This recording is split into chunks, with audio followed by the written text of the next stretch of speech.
بلکہ وہ ہدیہ کے راستے سے آیا تو اس کا طریقہ بدل گیا، اس لیے اس کا حکم بدل گیا۔ یہ جو قاعدہ میں بتا رہا ہوں، اس قاعدے کی واضح دلیل وہ حدیث ہے جو ابھی میں نے ذکر کیا کہ مال کے آنے کا جو طریقہ ہے وہ طریقہ اس مال کا حکم بدل دیتا ہے۔ تو لہٰذا اگر کوئی فقیر آدمی زکوٰۃ کے مال سے آپ کو ہدیہ کرتا ہے تو آپ کے لیے وہ ہدیہ قبول کرنا یہ جائز ہے۔ جی بہت شکریہ۔ تو اعتکاف اگر بیٹھنا چاہے تو کیا اپنے محلے کی مسجد میں بیٹھنا ہوگا یا کہیں بھی چاہے تو بیٹھ سکتے ہیں؟ اعتکاف صحیح ہونے کے لیے جو شرطیں ہیں ان شرطوں میں سے ایک شرط یہ ہے کہ اعتکاف مسجد کے اندر ہونی چاہیے۔ ایسی مسجد کے اندر اگر کوئی مرد اعتکاف بیٹھ رہا ہے تو ایسی مسجد کے اندر اعتکاف اسے بیٹھنا ہوگا جس مسجد کے اندر 5 وقت کی نمازیں باجماعت ہوتی ہوں۔ اب اس میں یہ شرط نہیں ہے کہ وہ مسجد اپنے محلے کی مسجد ہو یا کہیں دور دراز کی مسجد ہو، کسی بھی مسجد میں وہ اعتکاف بیٹھ سکتا ہے، ضروری نہیں ہے کہ اپنے محلے کی مسجد ہو۔ ٹھیک ہے شیخ، جزاک اللہ خیر۔ بارک اللہ فیکم۔ بارک اللہ فیک۔ اچھا شیخ، جمعہ کا ہونا بھی شرط نہیں ہے نا اس میں؟ بعض لوگ اصل میں سوال کرتے ہیں نہیں، جمعہ کا ہونا شرط نہیں ہے، اور اس کی وجہ کیا ہے؟ اس کی وجہ یہ ہے کہ جمعہ کی نماز ہفتے میں صرف ایک بار ہوتی ہے۔ دراصل یہ جماعت کی شرط کیوں لگائی جاتی ہے؟ جماعت کی شرط اس لیے لگائی جاتی ہے کہ اگر اس مسجد کے اندر باقاعدہ 5 وقت کی جماعت نہیں ہوتی ہے تو اس معتکف کو بار بار جماعت کے ساتھ نماز پڑھنے کے لیے دوسری مسجد میں جانا پڑے گا، یعنی اپنے معتکف سے اس کو بار بار نکلنا ہوگا، اور بار بار کسی بغیر حاجت کے نکلنا یہ جائز نہیں ہے، تو اسے بار بار نکلنا ہوگا، اس لیے ضروری ہے کہ اس مسجد میں 5 وقت کی نماز ہوتی ہو۔ لیکن جہاں تک جمعہ کی نماز کا سوال ہے تو جمعہ کی نماز ہفتے میں صرف ایک بار ہوتی ہے۔ اگر وہ 10 دن اعتکاف بیٹھتا ہے تو اسے کتنی بار نکلنا ہوگا؟ اسے ایک بار نکلنا ہوگا۔ جی ٹھیک ہے شیخ، جزاک اللہ خیر۔ فاروق احمد، آپ بیٹھ کر آپ اپنا سوال کریں۔ السلام علیکم ورحمۃ اللہ وبرکاتہ۔ وعلیکم السلام ورحمۃ اللہ وبرکاتہ۔ شیخ، میرا سوال یہ ہے کہ اکثر میرے ساتھ کافی ٹائم سے پرابلم ہو رہی ہے کہ رات کے وقت میں روتا بہت ہوں، اور میرا کافی دنوں سے یہ بھی مسئلہ چل رہا ہے نعوذ باللہ کی دین سے بے دین ہو جاؤں، مرتد ہو جاؤں نعوذ باللہ، تو مجھے کافی پرابلم ہو رہی ہے، اور رونے کی عادت ہے شیخ جو میری، اکثر دیر رات میں روتا ہوں بنا کوئی خارج وجہ، کوئی وجہ نہیں، بس اپنے آپ میں روتا ہوں، اور یہ مجھے سمجھ میں نہیں آ رہا، کافی دنوں سے یہ چل رہا دین سے بے دین ہو جاؤں نعوذ باللہ۔ نیند میں روتے ہیں یا بیداری میں؟ نہیں، بیداری، آنکھ کھل جاتی، نیند ہی نہیں آتی شیخ، نیند 2 3 بج جاتے ہیں، نیند کی گولی اس ٹائپ پہ یوز کر رہا ہوں شیخ میں۔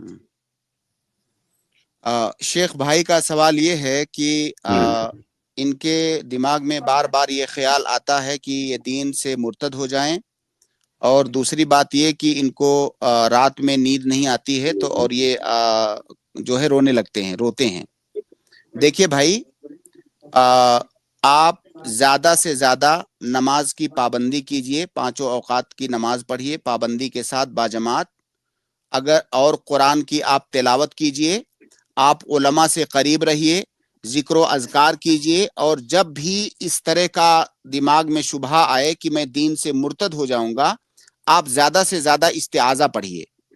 دیکھیے، شیطان آپ کے دماغ میں جو وسوسے ڈال رہا ہے، اس وسوسے کو دور کرنے کا طریقہ یہ ہے کہ جس قدر وہ وسوسہ ڈالے آپ اس قدر دین سے قریب ہوئیے۔ آپ زیادہ سے زیادہ اذکار پڑھیے، استغفار کیجئے، آپ جو ہے اللہ رب العالمین کی تسبیح بیان کیجئے، تحلیل جو ہے کیجئے، اور 5 وقت کی نمازیں آپ کبھی بھی باجماعت نہ چھوڑیں، اور آپ علماء سے قریب رہیں۔ اگر آپ کے دماغ میں کوئی شبہ آتا ہے تو علماء سے آپ ملیں اور اسے بیان کریں تاکہ آپ کا وہ شبہ دور کر سکیں، اور آپ کو وسوسے میں پڑھنے کی ضرورت نہیں ہے۔ دین سے مرتد ہونا ایسے آسان کام نہیں ہے، یہ صرف آپ کا وسوسہ ہے، شیطان آپ کو پریشان کر رہا ہے، اور جتنا بھی وہ پریشان کرے آپ کو وسوسہ آئے اسی قدر آپ استعاذہ پڑھیے، اعوذ باللہ من الشیطان الرجیم، اور آپ کلمہ پڑھیے بار بار، اور زیادہ سے زیادہ نیک کام کریے، اور اس طرف آپ دھیان مت دیجیے۔ جہاں تک رات میں رونے کا سوال ہے، جب آپ کو نیند نہیں آتی، ہو سکتا ہے کوئی پریشانی ہو، کوئی بیماری وغیرہ کا مسئلہ ہو، تو ڈاکٹر کو بھی دکھائیے، اور نیند نہ آئے جب رات میں، آپ جو ہے قرآن کی تھوڑی سی تلاوت کیجئے، کچھ نوافل پڑھیے، اللہ رب العالمین سے دعا کیجئے. دیکھیے اللہ رب العالمین قرآن کریم کے اندر کہتا ہے کہ الا بذکر اللہ تطمئن القلوب، اللہ تعالیٰ کا ذکر کرنے سے دلوں کو اطمینان حاصل ہوتا ہے. تو اللہ تعالیٰ کا ذکر، آپ اذکار پڑھیے، تسبیح و تحمید کیجئے، آپ نفلی نمازیں پڑھیے، قرآن کی تلاوت کیجئے، اللہ رب العالمین سے دعا کیجئے. یہ تمام کام جب آپ کریں گے تو آپ کے دل کو اطمینان ملے گا اور انشاءاللہ نیند آئے گی. اور اپنے دماغ میں یہ وسوسہ مت پالیے کہ مجھے نیند نہیں آ رہی ہے، کیوں نہیں آ رہی ہے. آپ جتنا سوچیں گے اتنا نیند نہیں آئے گی. آپ کو نیند نہیں آ رہی ہے، کوئی بات نہیں ہے. اگر شیطان وسوسہ ڈالتا ہے اور نیند نہیں آ رہی ہے تو اس کا جواب یہ ہے، شیطان کو آپ اس کا جواب اس طرح دیجئے کہ چلو مجھے نیند نہیں آ رہی، کوئی بات نہیں ہے، میں وضو بناؤں گا اور اللہ رب العالمین کی بارگاہ میں نماز پڑھوں گا. جتنی دیر مجھے نیند نہیں آئے گی میں نماز پڑھوں گا. آٹومیٹک شیطان بھاگ جائے گا. شیطان کبھی نہیں پسند کرے گا کہ آپ نماز پڑھو اور آپ عبادت کرو. تو آپ کو نیند نہیں آ رہی ہے تو آپ اس کا ٹینشن مت لیجئے. نیند نہیں آ رہی کوئی بات نہیں، میں نماز پڑھوں گا، دعائیں کروں گا، اس میں آپ کا فائدہ ہی ہے. تو یہ سارا کام کیجئے، انشاءاللہ یہ چیزیں دور ہو جائیں گی. اور وسوسے کی طرف آپ دھیان مت دیجئے، کچھ بھی نہیں ہوگا انشاءاللہ.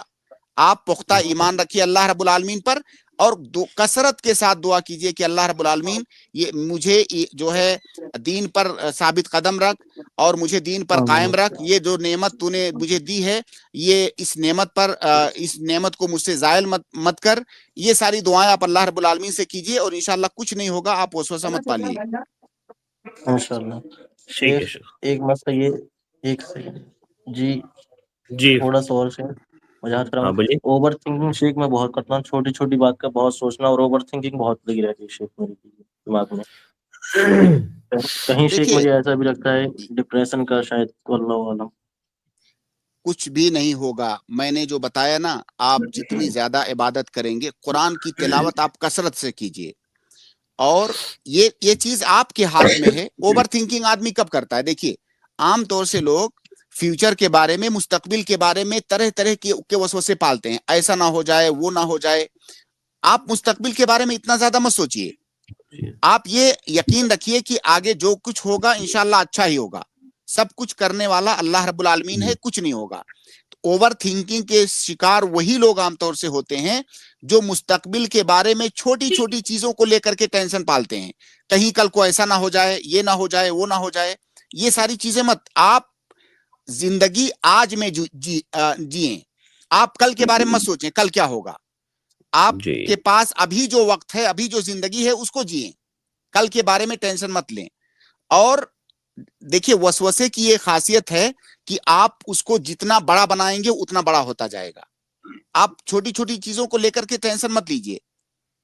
تو اس کا علاج یہی ہے کہ زیادہ سے زیادہ آپ اذکار کیجئے، اللہ تعالیٰ کو یاد کیجئے، قرآن زیادہ سے زیادہ پڑھیے. جیسے یہ وسوسے آنے شروع ہوں آپ اذکار کرنے لگیے، قرآن پڑھنے لگیے، نوافل پڑھنے لگیے، دعائیں کرنے لگیے. انشاءاللہ یہ ساری چیزیں دور ہو جائیں گی. انشاءاللہ. جزاک اللہ شیخ، دعا کے لیے درخواست کرا دیں آپ. جی جزاک اللہ خیر. السلام علیکم ورحمۃ اللہ وبرکاتہ. وعلیکم السلام. افضل آپ اپنا سوال کریں. السلام علیکم. وعلیکم السلام ورحمۃ اللہ وبرکاتہ. شیخ غسل جنابت کے تعلق سے سوال تھا. ہاں بولیے. غسل جنابت بغیر وضو کے کر لیتے ہیں تو کیا اس غسل سے ہم نماز پڑھ سکتے ہیں؟ غسل جنابت کے بارے میں ان کا سوال ہے شیخ. دیکھیے بھائی، غسل جنابت کا دو طریقہ ہے.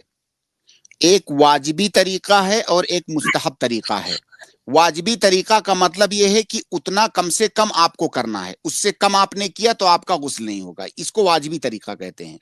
مستحب طریقہ یہ ہے کہ وہ جو مستحب عمل ہے اس کو آپ نے نہیں بھی کیا تو آپ کا غسل ہو جائے گا. اب پہلے آپ واجبی طریقہ جانیے. واجبی طریقہ یہ ہے غسل جنابت کا کہ آپ کے پورے جسم پر پانی پہنچنا چاہیے نہاتے ہوئے. آپ چاہے بالٹی سے پانی اوپر ڈال لیں، آپ کسی سوئمنگ پول میں کود جائیں، یا آپ شاور کھول کے اس کے نیچے کھڑے ہو جائیں، آپ کے پورے جسم پر پانی پہنچ گیا، آپ کا غسل ہو گیا. یہ واجبی طریقہ ہے، یعنی کم سے کم منیمم اتنا ہونا چاہیے. اور مستحب طریقہ کیا ہے اس کا؟ مستحب طریقہ غسل جنابت کا یہ ہے کہ آپ پہلے اپنے دونوں ہاتھوں کو دھوئیں، ہتھیلیوں کو یعنی. اس کے بعد آپ جو ہے اپنی شرمگاہ کو دھوئیں، پھر آپ وضو کریں، جیسے نماز کے لیے آپ وضو کرتے ہیں مکمل اسی طرح سے آپ وضو کریں۔ پورا وضو کرنے کے بعد اپنے سر پہ 3 بار پانی ڈالیں اچھی طریقے سے، تاکہ پانی ایک دم سر میں ٹھیک سے پہنچ جائے بال کے جڑوں تک۔ پھر اس کے بعد پورے جسم پر پانی ڈالیں، چاہے آپ بالٹی مگے سے پانی ڈالیں یا آپ شاور کے نیچے کھڑے ہو جائیں، کسی بھی طریقے سے پورے جسم پر پانی ڈالیں۔ یہ اس کا مستحب طریقہ ہے۔ اگر آپ نے واجبی طریقے پر بھی عمل کر لیا، آپ کا غسل ہو گیا۔ مستحب طریقے پر عمل کر رہے ہیں تو اور اچھی بات ہے، اللہ کے نبی صلی اللہ علیہ وسلم کا یہی طریقہ تھا۔ اب یہاں پر سوال یہ ہے کہ اگر کسی نے واجبی طریقے سے غسل کیا، یعنی وہ جو وضو والا طریقہ میں نے بتایا اس کو اختیار نہیں کیا، بلکہ اس نے صرف یہ کیا کہ پورے جسم پر پانی ڈال لیا، وضو وغیرہ نہیں بنایا، تو کیا اس غسل کے ذریعہ سے وہ نماز پڑھ سکتا ہے کہ نہیں؟ اس کا جواب یہ ہے کہ ہاں وہ پڑھ سکتا ہے، اس کو پھر وضو بنانے کی ضرورت نہیں ہے۔ اور اس کی دلیل کیا ہے کہ آیت وضو جو سورہ مائدہ کے اندر ہے، یا ایھا الذین آمنوا اذا قمتم الی الصلاۃ فاغسلوا وجوہکم وایدیکم الی المرافق الی آخر الآیہ، اس آیت میں پہلے اللہ رب العالمین نے وضو کا طریقہ بتایا ہے، اس کے بعد اس آیت کے درمیان میں اللہ تعالیٰ نے کہا کہ وَإِن كُنتُمْ جُنُبًا فَاتَّطَہَّرُوا، اگر تم نماز پڑھنے کا تمہارا ارادہ جب ہو اور تم جنبی حالت میں ہو تو تمہیں کیا کرنا ہے؟ فَاتَّطَہَّرُوا، تو تم غسل کرو۔ تو جنبی آدمی کے لیے نماز پڑھنے کے لیے اللہ رب العالمین نے غسل کو واجب فرمایا، تو اس آدمی نے اگر غسل کر لیا تو پھر اسے وضو بنانے کی ضرورت نہیں ہے، اس کا وہ غسل کافی ہے۔ اس کی وجہ، اس کی دلیل تو یہ آیت ہے۔ اس کی تعلیل کیا ہے یا وجہ استدلال کیا ہے؟ وہ یہ ہے کہ ایک قاعدہ ہے فقہ کے اندر کہ الاصل فی الطہارہ التداخل، اس کا معنی یہ ہے کہ طہارت اور پاکی کے باب میں اصل یہ ہے کہ ایک طہارت دوسری طہارت کے اندر داخل ہو جاتی ہے۔ اب وضو یہ طہارت صغرا ہے، چھوٹی طہارت ہے، اور غسل یہ بڑی طہارت ہے۔ جب اس نے بڑی طہارت کر لیا تو چھوٹی طہارت اس کے اندر آٹومیٹک داخل ہو گئی، یہ قاعدہ ہے۔ تو جب آپ نے غسل جنابت کر لیا تو پھر آپ کو وضو بنانے کی ضرورت نہیں ہے، اسی غسل سے آپ نماز پڑھ سکتے ہیں۔ جی شیخ، اور ایک جیسے اشکال ہے شیخ، اشکال جیسے وضو کرتے ہیں تو اس میں ناک میں پانی چڑھاتے ہیں، ہاتھ دھلتے ہیں، تو کیا صرف فرائض کو دھونے سے ہی وضو ہو جاتا ہے یا پھر یہ سنت ہے ناک میں پانی چڑھانا؟ آپ کا سوال یہ غسل سے متعلق ہے یا وضو سے متعلق؟ نہیں، وضو سے متعلق، غسل جنابت دونوں سے تھوڑا مطلب یہ کر رہا ہوں۔ جیسے آپ پہلے یہ طے کیجئے کہ آپ غسل کے بارے میں ابھی سوال کر رہے ہیں کہ وضو کے بارے میں؟ وضو کے بارے میں، غسل کے بارے ہی میں سوال ہے، لیکن جیسے آپ کہہ رہے ہیں جیسے کہ وضو مطلب غسل کر لیا تو وضو بھی ہو گیا، تو میں یہ کہنا چاہتا ہوں کہ وضو میں آپ کا یہ کرنا ہے، ناک میں پانی چڑھانا ہے۔ ٹھیک ہے ٹھیک ہے، سمجھ گیا۔ دیکھیے، آپ اگر صرف واجبی طریقے سے غسل کرنا چاہتے ہیں تو اس کا طریقہ میں نے بتایا کہ آپ کے پورے جسم پر پانی جانا چاہیے، ٹھیک ہے؟ اب آپ کے جسم میں ناک بھی داخل ہے اور منہ بھی داخل ہے۔ جب آپ وضو کرتے ہیں تو کیا کہا جاتا ہے آپ کو کہ آپ منہ دھوئیے، آپ منہ دھوئیے۔ جب منہ دھونے کی بات کی جاتی ہے تو اس کے اندر ناک اور منہ بھی داخل ہے، کلی کرنا اور ناک میں پانی ڈالنا بھی داخل ہے۔ تو اسی طرح سے جب آپ غسل کر رہے ہیں صرف واجبی طریقے پر اور آپ کو کہا جا رہا ہے کہ پورے جسم پر پانی جانا چاہیے، تو اس کے اندر ناک میں پانی ڈالنا اور منہ میں کلی کرنا یہ دونوں بھی شامل ہے۔ اگر آپ ناک میں پانی نہیں ڈالیں گے، منہ میں کلی نہیں کریں گے تو آپ کا غسل نہیں ہوگا۔ اور چونکہ آپ کو یہ کہا جا چکا ہے کہ پورے جسم پر پانی ڈالنا چاہیے، تو ناک کے اندر پانی ڈالنا اور منہ میں کلی کرنا یہ بھی اس کے اندر داخل ہے۔ جی شیخ، جیسے فرائض ہے وضو 4 ہے، اس کو اگر کوئی کر لیے، اگر سنت یہ سب نہیں کر پائے، پانی نہیں ڈال پائے، غسل جنابت کے علاوہ دوسری بات وضو کی بات کر رہا ہوں اب، تو اس میں کیا اتنا کرنا کافی ہو جائے گا یا پھر جو سنت ہے اس کو نہیں کرنے سے وضو نہیں ہوگا؟ وضو کے جو فرائض ہیں اگر آپ نے وہ فرائض ادا کر لیے اور سنت آپ نے ترک کر دیا تب بھی آپ کا وضو ہو جائے گا۔ لیکن ایک بات یاد رکھیے کہ وضو کے فرائض میں سے پہلا فریضہ کیا ہے؟ منہ دھونا۔ جب یہ کہا جاتا ہے کہ منہ دھونا تو اس میں آٹومیٹک ناک میں پانی ڈالنا، جس کو استنشاق کہتے ہیں عربی میں، اور کلی کرنا جس کو کہ مضمضہ کہتے ہیں، یہ دونوں چیزیں آٹومیٹک داخل ہیں منہ دھونے میں. تو یعنی بغیر ناک میں پانی ڈالے اور کلی کیے آپ کا وضو نہیں ہوتا ہے. تو جب منہ دھوئیں گے تو ناک میں پانی ڈالیں گے اور منہ میں کلی کریں گے. دوسرا جو فریضہ ہے وضو کا وہ ہے دونوں ہاتھوں کو دھونا کوہنیوں تک، کوہنیوں سمیت. تیسرا فریضہ ہے سر کا مسح کرنا، سر کے مسح کے ساتھ کان کا بھی مسح کرنا ایک بار. اور چوتھا اور آخری فریضہ ہے دونوں پاؤں کو ٹخنوں سمیت دھونا. تو کم سے کم آپ کو اتنا کرنا ہے. جی ٹھیک ہے شیخ، بہت شکریہ، بہت شکریہ افضل بھائی، جزاک اللہ خیر جی شکریہ. ہمارے ساتھ جوائن ہونے کے لیے. اور اس کے بعد میں اگلے گیسٹ عمران آدمانی کو ایڈ کر رہا ہوں. آپ اپنا سوال کریں عمران بھائی. السلام علیکم ورحمۃ اللہ وعلیکم وبرکاتہ. السلام ورحمۃ اللہ وبرکاتہ. وعلیکم السلام ورحمۃ اللہ وبرکاتہ. شیخ میرا سوال ہے سیونگ اکاؤنٹ کے تعلق سے. گھر میں کیا ہے کہ سب کے اکاؤنٹ کھلے ہوئے ہیں اور اس میں رقم کچھ زیادہ ہوتی نہیں ہے، بس یہی کچھ 2-3 ہزار تک اس پر پڑا ہوتا ہے. تو اس میں ایسا ہوتا ہے کہ تھوڑا تھوڑا کر کے انٹرسٹ آتا رہتا ہے، تو اس کا کیا کرے؟ اور پرانی انٹری اگر کچھ چھوٹ گئی ہو یا اس میں آئی نہ ہو تو اس کا خیال نہیں ہو تو بیاج کی رقم الگ نہ کی ہو تو پھر کیا ہے مطلب اس کا مسئلہ؟ ان کا بھائی کا سوال یہ ہے کہ بینک میں اگر سیونگ اکاؤنٹ ہے تو اس میں جو سود آتا ہے اس کا کیا کریں.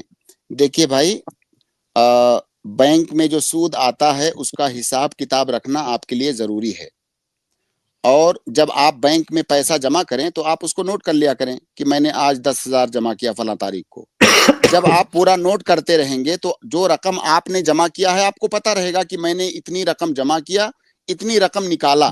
اب اس پر جو اضافی رقم ہوگی آٹومیٹک سمجھ میں آ جائے گا کہ یہ سود کا ہے. تو یہ حساب کتاب رکھنا آپ کے اوپر واجب ہے. بلکہ اس کا ایک طریقہ یہ بھی ہے کہ اگر بینک میں جا کر کے آپ پتہ کریں گے کہ میرا جو اصل اماؤنٹ ہے وہ کتنا ہے اور اب تک میرا سود کتنا بنا ہے، تو سارا حساب کتاب وہ آپ کو دیں گے. پورا ڈیٹیل بینک کے پاس ہوتا ہے. تو آپ دونوں طریقوں سے پتہ لگا سکتے ہیں کہ سود کی رقم کتنی ہے. تو جو سود کی رقم ہے اس کو کھانا، اس کو استعمال کرنا، اس سے فائدہ اٹھانا یہ آپ کے لیے جائز نہیں ہے. وہ اتنی رقم آپ لے کر کے آپ کسی غریب محتاج کو بھی دے سکتے ہیں یا کہیں پر کسی رفاہ عامہ میں ایسی جگہ پر خرچ کر سکتے ہیں جس سے عام لوگ فائدہ اٹھائیں. بہرحال اس سے آپ خود فائدہ نہیں اٹھا سکتے ہیں یا کسی ایسی جگہ پر خرچ نہیں کر سکتے اس کو جس کا فائدہ ڈائریکٹ آپ کو پہنچنے والا ہو. باقی آپ کہیں پر بھی اس کو چھٹکارا حاصل کرنے کی نیت سے خرچ کر دیجئے، ثواب کی نیت سے نہیں. اور شیخ جس کا اندازہ بھی نہیں ہو پایا ہے، جس کا حساب نہیں لگائے ہیں اس کے تعلق سے ان کی دیکھیے ایک محتاط اندازہ لگائیں اور آگے خیال رکھیں. جیسے میں نے بتایا اگر انہوں نے اب تک نہیں کیا ہے، ہو سکتا ہے ان کو نہ معلوم رہا ہو یا غفلت میں نہیں کیا، تو آپ ایک محتاط اندازہ لگا کر کے، بلکہ اگر آپ بینک میں جا کر کے اپنا وہ شیٹ نکلوائیں گے تو پورا ڈیٹیل بینک کے پاس ہوتا ہے. آپ وہاں سے اندازہ لگا سکتے ہیں کہ جب سے میں اکاؤنٹ کھلوایا ہوں اب تک سود کی رقم میری کتنی بنی ہے. وہ پورا حساب کتاب بینک کے پاس ہوتا ہے. ٹھیک ہے شیخ، بہت شکریہ بھائی. جی ایک مرتبہ میں نے پوچھا تھا ان کو تو بولے کہ اس طریقے سے ہم نہیں بتا سکتے، پر وہ اسٹیٹمنٹ نکالنے کا جو بات کر رہے ہیں وہ اسٹیٹمنٹ دے سکتے ہیں، پر اسٹیٹمنٹ نکالنے کا بھی چارج بہت زیادہ ہوتا ہے. ہو سکتا ہے کہ جتنا 2-3 ہزار 4 ہزار پڑا ہے وہ بھی سب ختم ہو جائے. تو کیا اس طریقے سے اب تو خیال سے کریں گے تو ایک اندازہ لگا کے نکال سکتے ہیں، جیسے کہ کچھ انٹری پڑی ہوئی ہے جیسے کہ ایک سال میں ایک اندازہ لگائیے. سنیے ایک اندازہ لگانا آسان ہے، خاص طور سے جو بینک کے مسائل کے جو ماہرین ہیں ان سے آپ پوچھیں گے تو وہ آپ کو ایک اندازہ لگا کر کے بتا دیں گے کہ اگر آپ نے اب تک اتنی رقم جمع کی ہے اور اتنے دنوں تک وہ رقم پڑی رہی ہے بینک میں تو اندازاً اس میں سود اتنی بنے گی. تو آپ وہ اندازہ لگا کر کے نکال دیجئے. باقی آئندہ آپ اس کا خیال رکھیں. ٹھیک ہے شیخ، بہت شکریہ، جزاک اللہ خیر. عمران بھائی تھوڑا سا وقت کم ہے، آپ کا لمبا ہو گیا سوال کا جواب، انشاءاللہ نیکسٹ اسٹریم میں لے لیں گے. ٹھیک ہے ٹھیک ہے. بارک اللہ فیکم. حماد جلدی سے اپنا سوال کریں. جی السلام علیکم شیخ. وعلیکم السلام ورحمۃ اللہ وبرکاتہ. جی شیخ ہمارا ایک سوال تھا کہ شیخ جو ہم آج کل بہت سے نوجوان بچے پورنوگرافی کے مریض ہو چکے ہیں. جی شیخ آپ سمجھ رہے ہیں نا؟ ہاں سمجھ رہا ہوں. جی تو شیخ مطلب بہت سے ہیں تو مطلب میں یہ بولنا چاہ رہا تھا کہ میں نے مطلب میں بھی اس کا شکار ہو گیا تھا. تو میں نے ایک ڈاکٹر ہے جی ہمارے قریب نے ان کو یہ دکھایا تھا. تو انہوں نے مجھ سے کہا کہ آپ کو مطلب مطلب ایک مذہبی انسان ہونا پڑے گا جب بھی آپ اس سے بچ سکتے ہیں. مطلب جیسے ہم مسلمان ہیں تو ہم ٹھیک ہے. نمازیں پڑھے اللہ کی عبادت کریں. تو شیخ میں یہ بولنا چاہ رہا تھا کہ یہ جو بیماری ہے مطلب انسان کو ایک ذہنی بہت تکلیف دیتی ہے. تو شیخ ہم یہ بولنا چاہ رہے تھے کہ مطلب قرآن اور حدیث میں اس بارے میں کیا آیا ہے, جیسے یہ اب جو فحش فلمیں دیکھنے کے بارے میں, اس میں کہ اللہ تعالیٰ سے کیا سزا دیتا ہے, مطلب جی کہ جی اس سے ٹھیک ہے, واضح ہے مطلب سوال, دماغی تکلیفات بھی ہوتے ہیں. واضح ہے بھائی سوال. جی شیخ. دیکھیے اس طرح میری کوشش یہ ہوتی ہے کہ اس طرح کے سوالات اس پلیٹ فارم پر نہ کیے جائیں. اس کی وجہ یہ ہوتی ہے کہ بہت سارے لوگ, بہت سارے نوجوان, بہت ساری خواتین, یہاں تک کہ بچے بھی پروگرام دیکھتے ہیں. تو مقصد یہ ہوتا ہے کہ یہ اتنا بڑا جو گناہ ہے, اتنا قبیح گناہ, اگر کسی کو اس بارے میں علم نہ ہو تو کم سے کم وہ غافل ہی رہے. اس کے بارے میں علم نہ ہونا ہی اس کے لیے بہتر ہوتا ہے. اور جب اس پلیٹ فارم پر, ظاہر ہے ابھی ہم اس کی وضاحت کریں اس میں کیا ہوتا ہے, کیسے ہوتا ہے, بہت سارے لوگ جنہوں نے کبھی اس بارے میں سوچا بھی نہیں ہوگا, سنا بھی نہیں ہوگا, ان کو بھی علم ہو جائے گا. تو یہ بات میں کئی بار بتا چکا ہوں کہ کسی گناہ کے طریقے کا علم نہ ہونا بھی اللہ رب العالمین کی جانب سے ایک نعمت ہے کہ ہم اس گناہ کے بارے میں جانتے ہی نہیں ہیں. تو ہمارے دماغ میں کبھی وہ چیز کھٹکے گی ہی نہیں کہ ہم کبھی اس کو کریں. اور جب ایک بار انسان جان لیتا ہے تو شیطان چونکہ اس کے پیچھے پڑا ہوا ہے, کبھی وہ انسان کے دل میں آ سکتا ہے کہ چلو ہم بھی ٹرائی کرتے ہیں. تو میں کوشش کرتا ہوں کہ اس طرح کے سوالات پرسنل پر کیے جائیں تو زیادہ بہتر ہوتا ہے. لیکن بہرحال سوال آپ نے کر لیا ہے تو اس کا جواب یہ ہے کہ دیکھیے قرآن کریم کی ایک آیت ہے جس میں اللہ رب العالمین ان مومنین کے بارے میں بتا رہا ہے جن کو کہ اللہ رب العالمین نے جنت کی خوشخبری دی ہے کہ والذین هم لفروجہم حافظون الا علی ازواجہم او ما ملکت ایمانہم فانہم غیر ملومین. یعنی جو لوگ اپنی خواہشات کو صرف اپنی بیویوں سے پوری کرتے ہیں, اس کے علاوہ کہیں پر بھی اپنی خواہشات اور اپنی شہوت کو پوری نہیں کرتے ہیں, فإنہم غیر ملومین, ایسے لوگوں پر کوئی ملامت نہیں ہے, ایسے لوگوں پر کوئی گناہ نہیں ہے.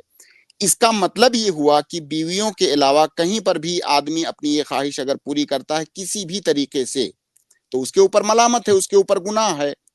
تو یہی اس بات کی دلیل ہے کہ جس مسئلے کے بارے میں آپ پوچھ رہے ہیں وہ حرام ہے, وہ حرام ہے اور وہ ناجائز ہے. اب اس کا طریقہ کیا ہے بچنے کا؟ بہت سارے اس کے, آپ اطباء سے ملیں گے تو بہت سارے طریقے وہ اس کے بتائیں گے, لیکن ہماری شریعت میں جو سب سے بہترین طریقہ ہے اس کا اس سے بچنے کا وہ یہ ہے کہ آپ تھوڑی دیر کے لیے اپنے دماغ میں یہ تصور لائیں, اور ظاہر ہے آپ کا یہ ایمان ہے کہ اللہ رب العالمین ہر چیز سے واقف ہے. زمین پر اندھیری رات میں کوئی چینٹی ریگتی ہے, اللہ رب العالمین اس کو بھی دیکھتا ہے, اس کو بھی جانتا ہے. اگر آپ لوگوں کے سامنے ہیں کوئی گناہ کر رہے ہیں, اللہ رب العالمین اس کو بھی جانتا ہے. آپ بند کمرے میں تنہائی میں کوئی گناہ کرتے ہیں, اللہ رب العالمین اس کو بھی دیکھتا ہے اور جانتا ہے. تو اگر وہ گناہ کرتے ہوئے آپ کے دل میں یہ خیال ہو کہ اس وقت اللہ رب العالمین مجھے دیکھ رہا ہے, تو کیا آپ کو ڈر نہیں لگے گا؟ کیا آپ کو شرم نہیں آئے گی؟ کیا آپ کو حیا نہیں آئے گی؟ تو آپ اپنے دل میں یہ تصور لائے جس کو کہ مراقبہ کہا جاتا ہے, مراقبۃ اللہ, کہ اللہ رب العالمین ہماری نگرانی کر رہا ہے, اللہ رب العالمین ہمیں دیکھ رہا ہے. اس وقت بھی آپ کو دیکھ رہا ہے جب آپ کمرے کے اندر تنہا ہیں, اس وقت بھی اللہ رب العالمین ہر چیز سے واقف ہے.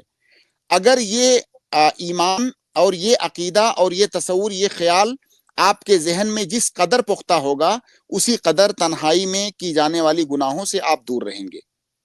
تو اگر آپ کو اس گناہ کی خطورت کا پتہ چل جائے اور آپ کو یہ ایمان آپ کا پختہ ہو جائے کہ اللہ رب العالمین مجھے دیکھ رہا ہے, تو آپ سوچئے جب آپ کو پتہ ہے کہ اس وقت اللہ تعالیٰ مجھے دیکھ رہا ہے, آپ کیسے وہ گناہ کر سکتے ہیں؟ تو پہلی بات تو اس تصور کو اپنے اندر پختہ کیجئے, اس ایمان کو. دوسری بات, آپ زیادہ سے زیادہ اللہ رب العالمین کی عبادت کیجئے, اللہ رب العالمین سے دعا بھی کیجئے اس گناہ سے بچنے کے لیے. اور اس گناہ کے قریب لے جانے والے جو وسائل ہیں, جیسے انٹرنیٹ, اس زمانے میں انٹرنیٹ, ظاہر ہے وہ یہ چیز انٹرنیٹ پر ہی دیکھتا ہے, اپنے آپ کو موبائل سے، انٹرنیٹ سے، اس طرح کی چیزوں سے دور رکھیے. اگر کسی کی صحبت آپ کو اس طرف لے جا رہی ہے تو اس کی صحبت سے بچیے. اس طرح کے خیالات دماغ میں مت لائیے. یہ ساری چیزیں اگر انسان کرے اور اس کے اندر عزم مصمم ہو تو انشاءاللہ وہ اس گناہ سے بچ سکتا ہے. جی بہت شکریہ شیخ، جزاک اللہ خیر. جی جی شیخ، احمد بھائی. ہمارا مطلب کہنا یہ آ رہا تھا کہ اس میں انسان کو ایک مطلب دماغی تکلیف ہو جاتی ہے کہ شیخ مطلب اس میں کیسا ہو جاتا ہے کہ اب یہ مطلب اللہ تعالیٰ نے جیسے اسے حرام کہا ہے، تو جیسے یہ ایک اللہ سے مطلب بغاوت جیسی ہے، تو شیخ کیا مطلب اس میں ایسا بھی ہوتا ہے کہ اللہ تعالیٰ کی طرف سے ہی انسان کے دل و دماغ پر عذاب آ جاتا ہے، اسی وجہ سے وہ پریشان ہوتا ہے؟ بالکل، نفسیاتی طور سے بھی اس کا نقصان ہے، جسمانی طور سے بھی اس کا نقصان ہے. اس کا جو گناہ ہے وہ الگ سے ہے. تو انسان کی شخصیت پر، اس کی ذات پر مختلف طرح کے برے اثرات اس کے مرتب ہوتے ہیں، نفسیاتی طور سے بھی، جسمانی طور سے بھی، صحت کے اعتبار سے، اور اس کا جو گناہ ہے، اس کا جو عذاب ہے وہ الگ سے. جی جی بہت شکریہ شیخ، جزاک اللہ خیر احمد بھائی، بارک اللہ جی فیکم. جزاک اللہ شیخ. عبید الرحمن، آپ اپنا سوال کریں، جلدی سے انمیوٹ کریں اور اپنا سوال کریں. عبید الرحمن. السلام علیکم ورحمۃ اللہ وبرکاتہ. وعلیکم السلام کیسے ہیں ورحمۃ اللہ وبرکاتہ. الحمدللہ، اللہ کا شکر ہے. شیخ؟ میری ماں جو ہے بیمار ہے، بیمار کیا بیڈ ریسٹ ہی ہے. جی تو اس کا فدیہ جو نکال ہے، تو ایکچولی ہم لوگ شہر میں ہیں، پلس میری ماں جو گاؤں میں ہے اور بھائی ہے. تو وہاں کے گاؤں کے جو علماء ہیں ان لوگوں سے رابطہ کر کے کسی نے بتایا کہ وہی فدیہ جو ہے آپ پورے مہینے بھر کا ایک ساتھ نکال دیتے ہیں، کہ ایسا اور لوگ بھی کرتے ہیں. تو اسی طرح سے اور لوگ بتایا، مگر میں نے کئی بار آپ کے یہاں سے بھی سنا ہے اسی اسٹریم میں اس کے. تو میں اس کا تھوڑا سا اور وجہ چاہ رہا تھا کہ کیا طریقہ ہے، صحیح طریقہ ہے؟ کیا ایڈوانس میں نکال سکتے ہیں، یا جو ہمارا فدیہ ہے جو روزے گزر گئے اسی روزے کا ہی نکالے؟ پہلے ایک بات تھوڑا یہ وجہ کلیئر کی. کر دیں، جی بھائی، کہ آپ کی جی ماں جو بیمار ہیں تو کیا فیوچر میں یہ امید نہیں ہے کہ وہ روزہ رکھنے کے قابل ہو پائیں گی؟ بالکل قابل نہیں ہے، بس شرط کی ایسا ہے کہ وہ پیرالائسس ہے، ان کی ایج جو 80+ ہے. جی جی ٹھیک ہے، جی اوکے جی اوکے اوکے، سمجھ یہ گیا، بات ہے، ٹھیک ہے، واضح اور واضح واضح ہے ہے. میری اللہ بات. اللہ کا کیا جو ہے قدرت ہے کہ ان کو لے گئے تھے عمرہ کرنے کے لیے ہمارے بھائی صاحب. تو عمرہ کے دوران ہی جو ہے اس طرح کا جو پورا اوکے پیرالائسس ٹھیک ہے، آپ کا سوال واضح ہے بھائی، سوال واضح ہے. ان کی ماں بیمار ہیں شیخ، فیوچر میں ان جی کو صحت یاب ہونے کی امید نہیں ہے، اس کا مطلب وہ روزہ نہیں رکھ سکتی فیوچر میں.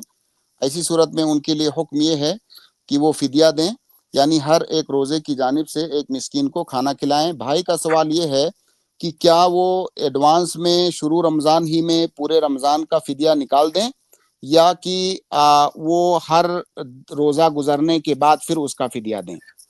دیکھیے بھائی، اس مسئلے میں اختلاف ہے علماء کے درمیان. بعض علماء نے اس بات کی اجازت دی ہے کہ ایڈوانس میں بھی وہ فدیہ دے سکتی ہیں، لیکن وہیں پر دوسری جانب کچھ علماء کی رائے یہ ہے کہ ایڈوانس میں وہ فدیہ نہ دیں، بلکہ جس طرح سے روزہ گزرتا جائے اس طرح سے وہ فدیہ دیتی جائیں، یا تمام روزے جب گزر جائیں تو آخر میں تمام روزوں کا فدیہ ایک ساتھ دے دیں.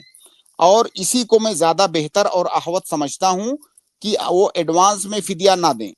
اس کی وجہ کیا ہے؟ اس کی وجہ یہ ہے کہ ایک قاعدہ ہے ہماری شریعت کے اندر، فقہی قاعدہ ہے کہ کسی عبادت کا سبب جب تک نہ پایا جائے تب تک اس عبادت کو نہ کیا جائے، سبب پائے جانے کے بعد ہی وہ عبادت کی جائے. اور فدیہ کا سبب کیا ہے؟ فدیہ کا سبب ہے روزے کا چھوٹنا. ابھی ان کے جو روزے چھوٹے نہیں ہیں، آپ ان کا فدیہ ابھی نہ دیں ایڈوانس میں. تو زیادہ بہتر طریقہ یہ ہے کہ یا تو جیسے جیسے روزے گزرتے جائیں اس طرح سے آپ فدیہ دیتے جائیں، یا تمام روزے جب گزر جائیں تو آخر میں ایک ساتھ ہی فدیہ دے دیں. اس سے پہلے بھی یہ سوال آ چکا ہے اور میں اس کا جواب بھی دے چکا ہوں. دیکھیے، جیسے آپ مان لیجئے کہ اللہ نہ کرے آپ کی والدہ کا مسئلہ ہو یا کسی بھی کا بھی مسئلہ ہو، کیا ان کو یہ پتا ہے کہ میں آخری رمضان تک زندہ رہوں گا؟ یا رہوں گی. اگر مان لیجیے آپ نے 30 دن کا فدیہ ابھی سے دے دیا اور آپ کی وفات پہلے ہو گئی, تو آپ ان ایام کا فدیہ کیسے دے رہے ہیں جو جہاں پہ آپ ہیں ہی نہیں؟ تو اس لیے بہتر, زیادہ بہتر یہ ہے کہ جیسے جیسے رمضان گزرتا جائے ویسے ویسے وہ فدیہ دیتی جائیں, یا جب پورا رمضان گزر جائے تو وہ ایک ساتھ ہی میں پورے کا فدیہ دے دیں. یہی قول زیادہ اقرب الی الصواب لگ رہا ہے اور یہی زیادہ احوط ہے. جی جی بہت اچھا, شکریہ. اسی میں ایک سوال جڑا ہوا ہے. جیسے آپ نے بتایا کہ جیسے کہ ان کا اگر نہیں رہے تو ان کا فدیہ ہم ایڈوانس میں کیسے دے رہے ہیں, تو جیسے ہم بعد میں اگر دیتے ہیں تو وہ اگر وہ گزر جاتے ہیں تو اس کا فدیہ دینا کیا صحیح رہے گا, جو ان کا جو گزر جانے بالکل کے بعد؟ بالکل بالکل, دونوں میں فرق ہے. دیکھیے جی آپ کے اوپر مان لیجئے کوئی قرض ہے اور آپ اس دنیا سے گزر گئے, تو کیا وہ قرض ادا کیا جائے گا کہ نہیں؟ جی ادا کیا جائے گا. تو اگر آپ کی والدہ نے مان لیجئے 15-20 روزے چھوڑے بیماری کی وجہ سے, اس کے بعد اللہ نہ کرے, اللہ رب العالمین انہیں صحت اور تندرستی عطا کرے, اس کے بعد مان لیجئے 15-20 روزوں کے بعد ان کی وفات ہو گئی, تو اب وفات ہو جانے سے کوئی فرق نہیں پڑتا ہے. جو روزے ان کے چھوٹے ہیں ان کا فدیہ ان کے اوپر قرض ہے, وہ فدیہ ادا کر دیں گے ان کے بچے یا ان کے جو ورثہ ہیں. جی تو روزے گزر جانے کے بعد تو ان کے اوپر وہ چیز قرض ہو گئی اور وہ چیز ثابت ہو گئی. جی ٹھیک ہے, بہت شکریہ اچھا عبید شیخ, الرحمان بھائی. اسی سے تھوڑا سا اسی سے ریلیٹڈ کوشچن ہے. تھوڑا سا ایک ایکچولی میری ماں کا تھوڑا مسئلہ لے یہ ہے لیجیے لے کہ لیجیے. وہ اتنے وہ ہے, تھوڑا سا ان مائنڈ ہے ابھی, بالکل بالکل ہے تو مائنڈ تو ٹھیک ہے, بات چیت کر لیتی ہے, مگر یہ ہمیشہ کہتی ہے, ان کو نماز کے لیے تاکید کی جاتی ہے کہ آپ نماز پڑھیے, نماز معاف نہیں ہے. تو نماز جو پہلے جیسے قرآن کا تلاوت کرنا, نمازیں پڑھنا, ان کا ہمیشہ کا روٹین تھا روزانہ کا. جب سے ایسی ہوئی ہیں تب سے نماز جو ان کو ہم قائم نہیں کروا پا رہے ہیں, کیونکہ کہتے ہیں ہمیں کچھ یاد ہی نہیں رہتا, ہم نماز کے بارے میں کچھ ہمیں سمجھ ہی نہیں آ رہا ہے, کچھ ہم پڑھ ہی نہیں پا رہے ہم نماز, کچھ یاد ہی نہیں رہتا, دیکھیے دیکھیے روتی رہتی ہیں. تو کیا کرے اس مسئلے میں؟ واضح ہے سوال شیخ. دیکھیے جی شیخ, سوال واضح ہے. دیکھیے نماز یا روزہ یا کوئی بھی عبادت انسان کے اوپر اسی وقت واجب ہے جب وہ اس انسان کی عقل کام کر رہی ہو. اگر وہ اس انسان کی عقل کام ہی نہیں کر رہی ہو, جیسے مجنون جیسا, پاگل جیسا ہو جائے, تب نہ تو اس کے اوپر روزے فرض ہیں نہ تو اس کے اوپر نماز فرض ہے. تو اگر آپ کی والدہ کا دماغ کام کر رہا ہے, گرچہ کبھی کبھی تھوڑی دیر کے لیے ان کو ہوش نہیں رہتا ہے, تو اس سے کوئی فرق نہیں پڑتا ہے. جب ان کو ہوش آئے اس وقت تو نماز پڑھیں. اگر ایسا ہے کہ 24 آورز ان کو کچھ بھی ہوش نہیں رہتا, یعنی پاگلوں جیسے دماغ کام ہی نہیں کر رہا ہے, تب ان کے اوپر نماز واجب نہیں, کوئی بھی عبادت واجب نہیں ہے. لیکن اگر کبھی کبھی بیماری کی وجہ سے دماغ نہیں کام کرتا ہے, باقی اوقات میں دماغ کام کرتا ہے, ہوش و حواس میں رہتی ہیں, تو ایسی صورت میں ان کے اوپر نماز بھی واجب ہے اور روزہ بھی واجب ہے, جس کا کہ وہ فدیہ دیں گی. مطلب ہوش حواس تو رہتا ہے, باتیں وغیرہ سب کچھ صحیح کرتی ہیں, مگر نماز کے لیے بولو تو نماز کا ہمیں پتہ نہیں رہتا, نماز کا وہ ہوش نہیں رہتا, بس یہی نماز واجب ہے. نماز دیکھیے ان کو آپ یاد دلا دیجئے, جب نماز کا ٹائم ہو تو ان کو وہ یاد دلا دیا کیجئے کہ اب ظہر کا ٹائم بہت ہو گیا کوشش ہے, اب کر فلاں رہے ہیں. نماز کا. اگر اچھا آپ کے کیا کہنے کے طریقہ ہو مطابق سکتا ہے؟ ان کو ہوش رہتا ہے تو نماز واجب ہے.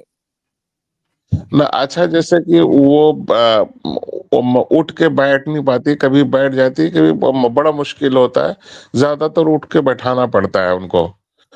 تو جیسے کہ نماز ہے, وقتیہ نماز ہے, تو ان کے لیے کتنا نیت کرنا, کتنا نماز پڑھنا درست رہے گا کہ آپ اتنا نیت کر لے کہ اتنا ہی پڑھ لو, آپ اتنا ہی کر لو کم نماز سے کم فرض نماز, جیسے ظہر کی نماز 4 رکعت ہے پوری. تو کم سے کم فرض نماز. اور اگر وہ بیٹھ نہیں پاتی ہیں تو لیٹے لیٹے جی پڑھیں گی. ہاں, اگر وہ بیٹھ نہیں پاتی ہیں تو لیٹے لیٹے پڑھیں گی. ہاں, مطلب فرض پڑھنا واجب ہے, پڑھنا فرض ہی پڑے پڑھنا ضروری ہے, بالکل. گا. شکریہ شیخ, جزاک اللہ خیر. بارک اللہ فیکم. محمد طاہر. السلام علیکم. وعلیکم السلام ورحمۃ اللہ وبرکاتہ. شیخ یہ جو زکوٰۃ کا پیسہ ہے کچھ لوگ حقارت کی نظر سے دیکھتے ہیں کہ یار یہ زکوٰۃ لیتا ہے، یہ کہاں تک صحیح ہے اس کو حقارت سے دیکھنا؟ آپ یہ بتائیے کہ جیسے آپ ایک انسان ہیں، اللہ رب جی العالمین آپ کو روزی دیتا ہے، تو کیا آپ اپنی اس روزی کو حقارت کی نگاہ سے دیکھ سکتے ہیں؟ بالکل نہیں۔ بالکل نہیں دیکھ سکتے۔ یا مان لیجئے آپ کا حق کسی انسان پر ہے اور وہ حق آپ کو لا کر کے دیتا ہے، تو کیا آپ اس کو حقارت کی نگاہ سے دیکھیں گے؟ نہیں دیکھیں گے، کیونکہ وہ آپ کا حق ہے۔ اب یہ جو زکوٰۃ کی رقم ہے، اس انسان کو فقیر اور مسکین کس نے بنایا ہے؟ اللہ رب العالمین نے بنایا ہے۔ اب وہ جو زکوٰۃ کی رقم ہے وہ اس کا حق ہے، وہ اپنا حق لے رہا ہے، اس میں حقارت کی کون سی بات ہے؟ جس طرح سے آپ اپنا حق کہیں سے غلط کہتے ہیں، بالکل غلط کہتے ہیں، وہ اللہ رب العالمین نے اس آدمی کا حق بنایا ہوا ہے، وہ اس آدمی کا حق ہے، اس پر کوئی احسان نہیں کر رہے ہیں آپ۔ اگر کوئی اس کو زکوٰۃ دے رہا ہے اس کے فقیر یا مسکین ہونے کی وجہ سے، تو اس پر احسان نہیں کر رہا ہے، اس کا حق ہے، اور یہ حق اللہ تعالیٰ نے بنایا ہے، تو وہ اپنا حق لے رہا ہے، اس میں حقارت والی کون سی بات ہے؟ بہت سے لوگ ایسا کہتے ہیں کہ یار یہ زکوٰۃ وغیرہ لیتے ہیں ان کے یہاں، بہت بڑی جہالت کی بات ہے۔ آپ سوچئے کہ اگر اس حقارت کی وجہ سے سارے فقراء اور مساکین کہیں کہ ہم زکوٰۃ نہیں لیں گے، آپ بتائیے زکوٰۃ نکال کے آپ کرو گے کیا؟ پھر کس لیے زکوٰۃ نکالو گے؟ بہت سے ایسے بھی ہیں جیسے جن کو ان کو لینا چاہیے حق ان کا، یعنی کہ ان کی جو کنڈیشن ہے وہ ایسی ہے کہ ان کو زکوٰۃ دینی چاہیے، لیکن وہ اس وجہ سے نہیں لیتے ہیں کہ نہیں یار ہم زکوٰۃ نہیں لیتے، بڑا یعنی کہ وہ زکوٰۃ کے پیسے کو بڑا ایسا سمجھتے ہیں کہ نہیں یار ہم نہیں لیتے زکوٰۃ، جبکہ ان کو دینا چاہیے۔ دیکھیے لینا نہ لینا ان کی مرضی ہے، یہ الگ بات ہے کہ لینا نہ لینا ان کی مرضی ہے، لیکن اس کو حقارت کی نگاہ سے دیکھنا یہ سراسر جہالت ہے۔ نہیں میں نے ان سے کہا، میں نے کہ یہ پیسہ غلط نہیں ہے، تمہارا رائٹ ہے، اس کو لو، تو بولا نہیں یار زکوٰۃ کا پیسہ صحیح نہیں ہوتا۔ میں نے کہ ایسا نہیں ہے، لینے والے بھی اس طریقے کا سوچتے ہیں۔ نہیں غلط ہے، وہ نہ لے تو اس کی مرضی ہے، الگ بات ہے، لیکن اس کو حقارت کی نگاہ سے دیکھنا صحیح نہیں ہے۔ جی شکریہ صاحب۔ ٹھیک ہے، جزاک اللہ خیر محمد طاہر بھائی، بارک اللہ فیکم۔ مبینہ جی لاسٹ السلام علیکم بھائی، میرا سوال تھا کہ مسجد گھر سے دور ہے، ہم عورتیں گھر میں اعتکاف کر سکتے ہیں کیا لاسٹ 10 نائٹس میں؟ اور دوسرا سوال یہ تھا کہ جب ہم گھر پہ تراویح پڑھتے، ایک سوال پہلے لے لیتے ہیں جی۔ شیخ ان کا بہن کا سوال یہ ہے کہ مسجد گھر سے دور ہے تو کیا عورتیں اپنے گھر میں اعتکاف کر سکتی ہیں؟ اس کا جواب یہ ہے کہ ہرگز نہیں۔ اعتکاف صحیح ہونے کے لیے چاہے مرد ہوں یا عورتیں ہوں، مسجد کے اندر اعتکاف کرنا یہ ضروری اور واجب ہے۔ اس کی کئی ایک دلیلیں ہیں، ایک دو کا میں ذکر کرتا ہوں۔ جیسے قرآن کریم کی آیت ہے کہ وَلَا تُبَاشِرُوهُنَّ وَأَنْتُمْ عَاكِفُونَ فِي الْمَسَاجِدِ، تو جہاں پر اعتکاف کا ذکر کیا گیا وہاں پر مسجد کا ذکر کیا گیا کہ اعتکاف مسجد ہی کے اندر انسان کر سکتا ہے۔ دوسری دلیل یہ ہے، لمبی حدیث ہے، کہ اللہ کے نبی صلی اللہ علیہ وسلم نے ایک دفعہ جب اعتکاف کا ارادہ کیا تو اللہ کے نبی صلی اللہ علیہ وسلم کی بعض بیویوں نے آپ سے اجازت مانگی کہ ہم بھی اعتکاف بیٹھنا چاہتے ہیں مسجد میں۔ اللہ کے نبی صلی اللہ علیہ وسلم نے ان کو اجازت دے دی کہ ٹھیک ہے آپ بھی بیٹھو۔ پھر جب ایک کو اجازت مل گئی تو دوسری بیوی نے اجازت مانگا کہ ہم بھی اعتکاف بیٹھنا چاہتے ہیں مسجد میں، نبی صلی اللہ علیہ وسلم نے ان کو بھی اجازت دے دی۔ تیسری بیوی نے پھر اجازت مانگا کہ ہم بھی بیٹھنا چاہتے ہیں۔ اللہ کے نبی صلی اللہ علیہ وسلم نے اس وقت کہا کہ کہیں ایسا تو نہیں کہ یہ میری بیویاں میرے قریب رہنے کے لیے مسجد میں اعتکاف بیٹھنا چاہ رہی ہیں؟